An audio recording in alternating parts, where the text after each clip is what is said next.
ভারতের পশ্চিমবঙ্গের উত্তর ২৪ পরগনার মুড়িগঙ্গা নদীতে দুর্ঘটনার শিকার হয়েছে একটি বাংলাদেশি জাহাজ। তবে স্থানীয়দের সহায়তায় ওই জাহাজে থাকা ১২ নাবিককে উদ্ধার করা হয়েছে। প্রশাসন ও স্থানীয় সূত্র জানায়, ২২ জানুয়ারি সকালে খুলনার জাহাজ এমভি তামজিদ বাংলাদেশে ফিরে আসছিল। তখন ডুবন্ত বালুর চরে জাহাজটি ধাক্কা খায়। এটি উত্তর ২৪ পরগনা থেকে ফ্লাই অ্যাশ নিয়ে আসছিল বাংলাদেশে।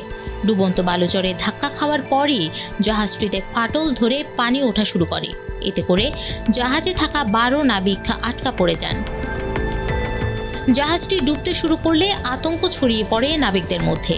এক পর্যায়ে তারা চিৎকার করতে থাকেন।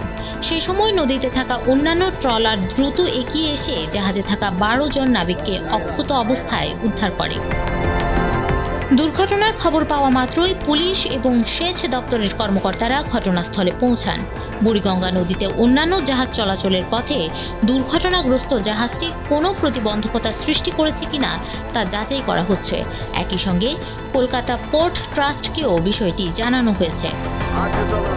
জাহাজটি উদ্ধারের জন্য বাংলাদেশের মালিক ও সংশ্লিষ্ট কর্তৃপক্ষকে অবহিত করা হয়েছে বলে জানিয়েছে কর্তৃপক্ষ।